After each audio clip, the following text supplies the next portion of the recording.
Immigrations and Customs Enforcement are straight up ignoring these state sanctuary laws. The latest story from The Hill. Undocumented immigrants arrested in California courthouse despite state law. They say the 2019 bill prevents civil arrests on courthouse grounds while a person has a hearing pending. The general idea they're claiming in California with their sanctuary law is that if there's a threat of deportation, these people won't participate in the criminal justice system.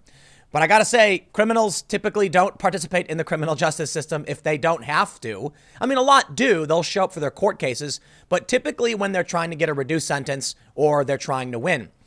It's also a violation of the criminal justice system to be here illegally, to commit crimes, and then try to avoid deportation. So it's a bit paradoxical to claim they will avoid the criminal justice system while you actually help them do it. It's kind of like laying down and just letting them avoid the criminal justice. It doesn't make sense. But there is a bigger debate here. I want to be fair.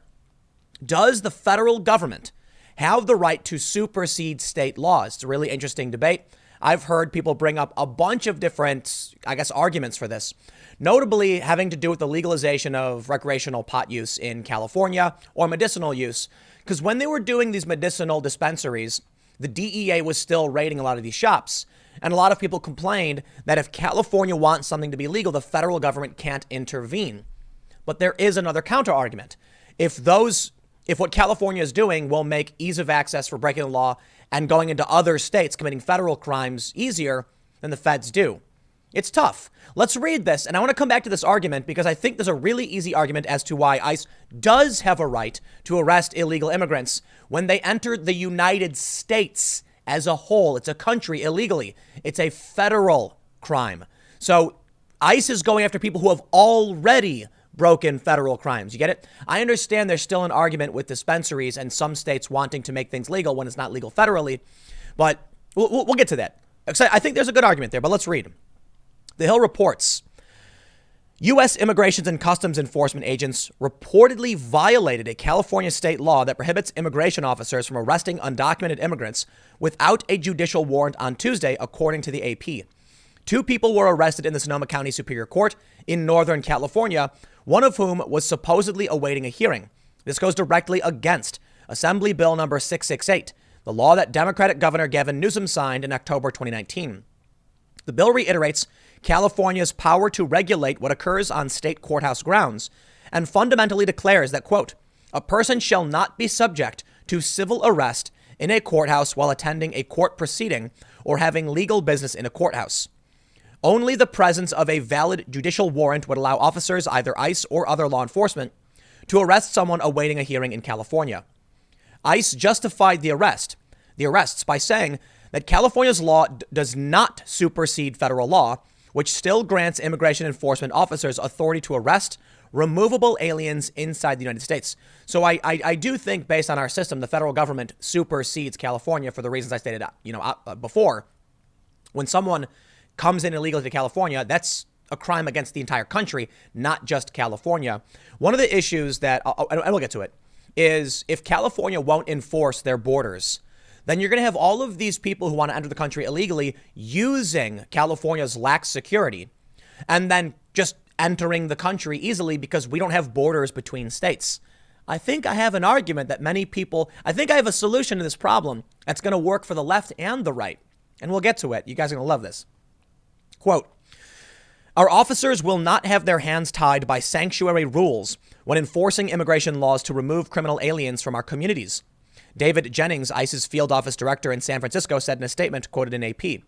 The Sonoma County District Attorney, Jill Ravitch, and San Francisco District Attorney Chesa Boudin protested the arrests. Ravitch was quoted in Patch as saying, ICE detention actions have no place in the court building, where they have the effect of scaring away witnesses and victims and undermines the district attorney's office ability to hold the guilty accountable and protect crime victims. That's actually a good point. We'll address this. Sonoma County General Counsel Bruce Goldstein further called the arrests lawless since no necessary judicial records were included. Both arrested men are from Mexico, according to Justin Moore, a public affairs specialist at the U.S. Department of Homeland Security. Moore explained the men had been arrested before. Antonio Hernandez Lopez has pending charges against him, including domestic abuse, a DUI, and witness tampering.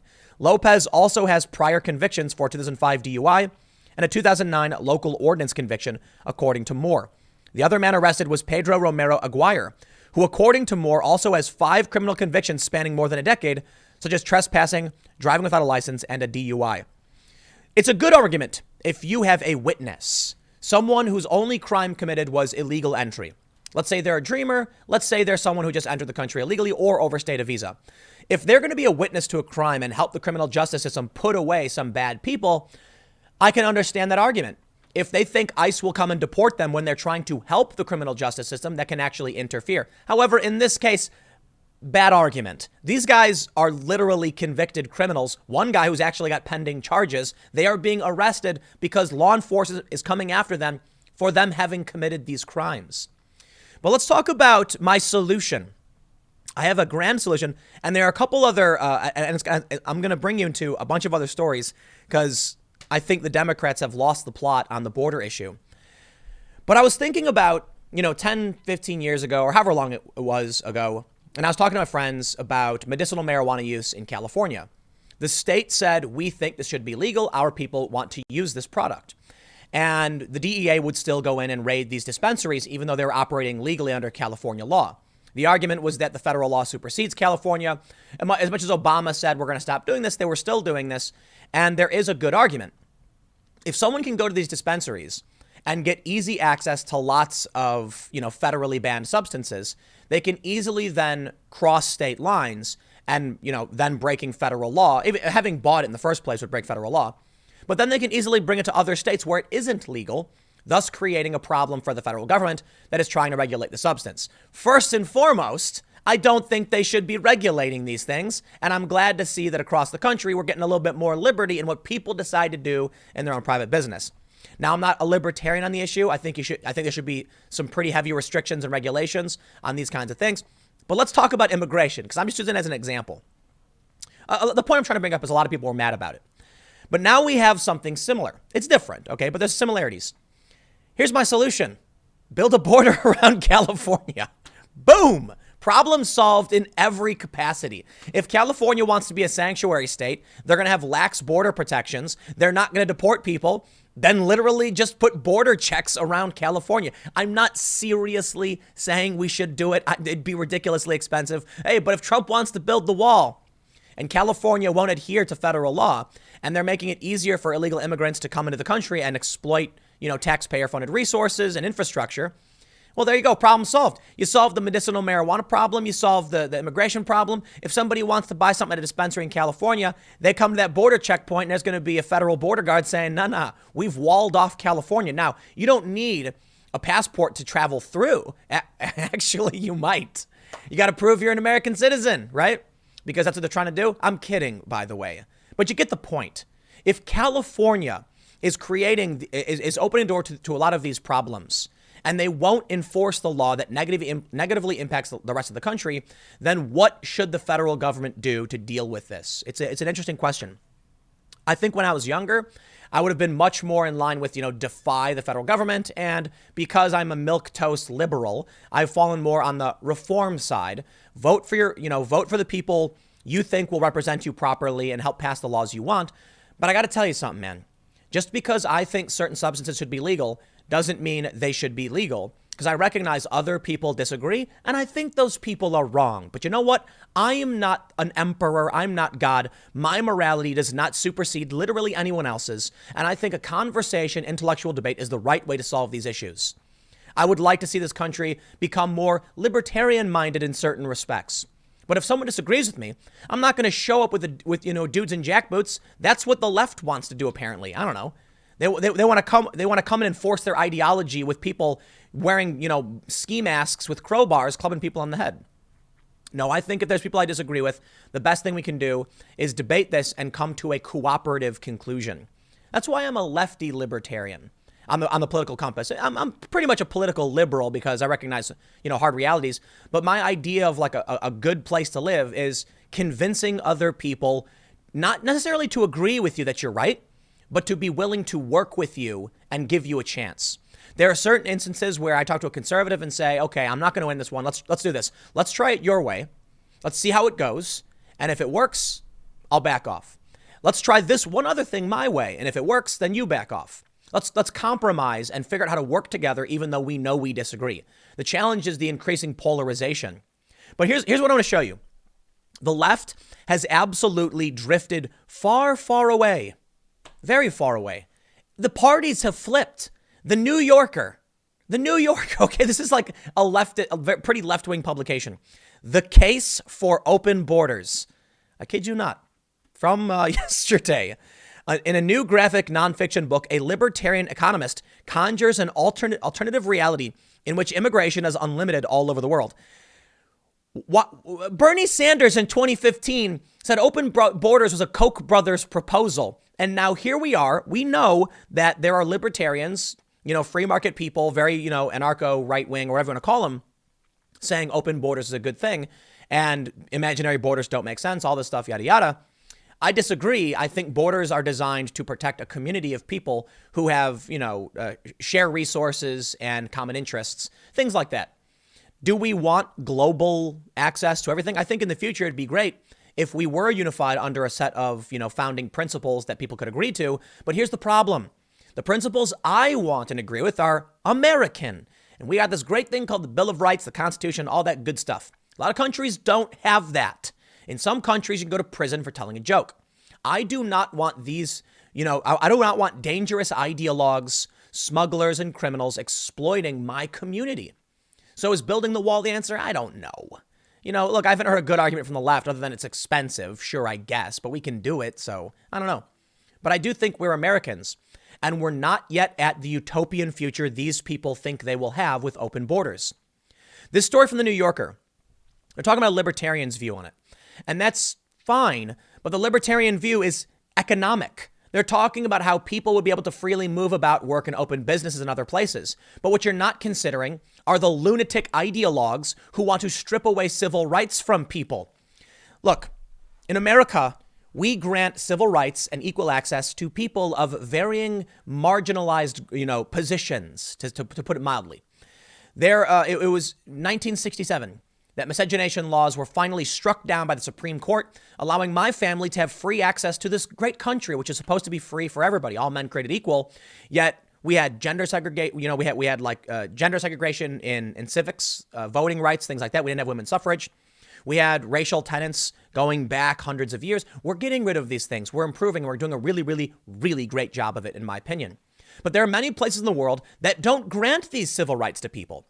Some of these people are dangerous zealots who would come here and do very dangerous things. So you know what? We decided because we are not a global unified world, we have borders for more reasons than just economics. Notably, this first story where ICE arrested undocumented immigrants who had already committed several crimes, like driving drunk. Look, man, it's bad enough we have to deal with our own citizens who commit crimes. But why would we open up the door to other people not a part of our community to commit crimes here? We'd say, listen, there are people who are born here, who are part of our community, who grew up with our culture. We don't like that they commit crimes, but you know what? They're from here, and we have to figure out how to deal with those people. But if you come here as a guest from somewhere else, commit these crimes, you get in the boot. Sorry, man. You've taken advantage of our goodwill. But here's where it gets even, I guess, stranger. Illegal immigrants in Cambridge won't be arrested for unlicensed driving. Are you kidding? What do you mean? Regular Americans can get arrested for not driving without a license. So now they're increasingly pushing the barrier over. Look, we're headed towards lawlessness. I know it's a bit hyperbolic. Maybe I'm exaggerating, but you're literally saying well, these people can break the law and don't arrest them. That's literally what California is saying. These people have broken the law. And we don't want law enforcement to arrest them. So we made a law saying federal agents can't actually arrest criminals, people who violated federal law. What? I'll tell you what, man. You want to have an argument about state law versus federal law? I'm listening. But can the state actually tell the feds aren't legally allowed to enforce federal law? I don't think so.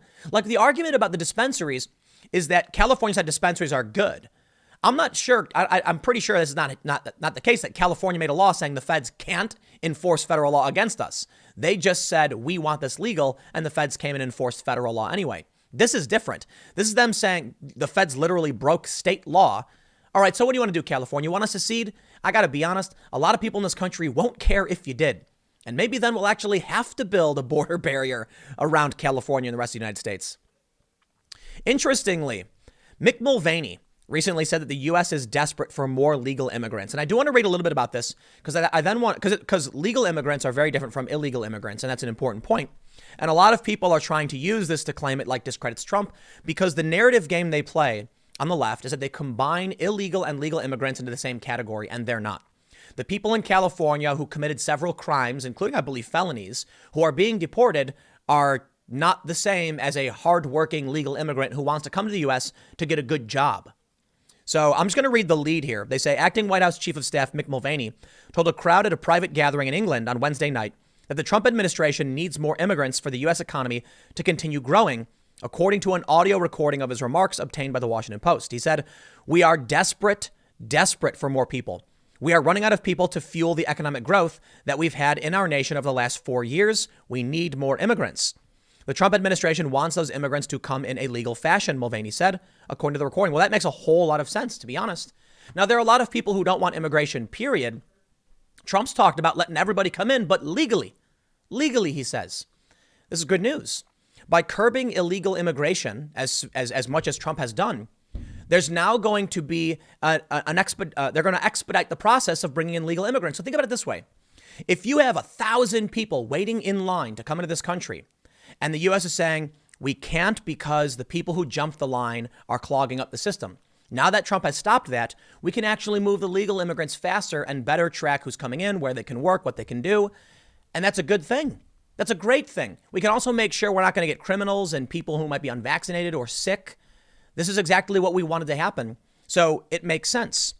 Of course, the last thing I'll end on as we talk about the weird world of immigration today, protesters at the Nevada Democratic debate were immigrant rights activists. This is the thing that gets me confused the most. How we went from the Obama administration in 2016 to now about 4 years later, a little bit less than 4 years later, and what Obama did is considered wrong. They are booing Biden. Biden's apologizing, saying it was a mistake. We shouldn't have done it. Maybe that's why Barack Obama won't endorse Joe Biden, because Biden is supposed to be the moderate, but he's actually rejecting the policies of the Obama administration. What happened in these few years that made everyone on the left lose their minds? I think I know. No matter what Trump does, it's bad. So when Jon Stewart from The Daily Show, now retired, called Baltimore an S-hole, they left. Because Jon Stewart, good, funny man, good, right? When Donald Trump says the same thing, they called Trump racist. So now that Donald Trump is saying we got to curb immigration, but people can come here legally, they had to tell him that was bad. They have nothing to offer the American people. So the only thing they think they can do is contrast Trump with conflicting policy ideas that Americans don't care for. I think Donald Trump's his character makes people uneasy. But when it comes to policy, he's actually grabbed a lot of what Americans want to see happen. So the only thing Democrats can do when offering a policy is to say, orange man bad? Everything he offers is bad? Now, listen, I'll tell you what. What the Democrats should have done is complimented Donald Trump's policy and criticized his behavior and the character that he brings to the White House. And I'd be willing to bet they'd win.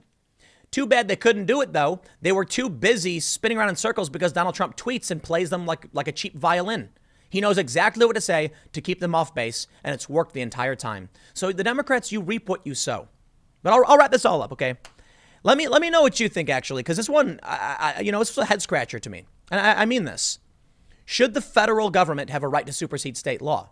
Think about the 2A argument in Virginia with certain districts saying we're not going to enforce these state laws.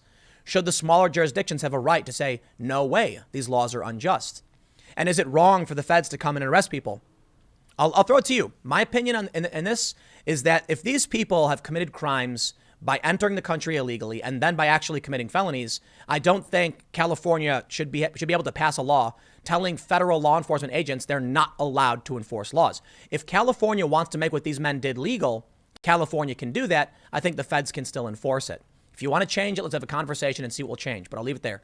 Stick around. Next segment's coming up at 4 p.m. at youtube.com/Timcast. It is my other channel, and I will see you all then.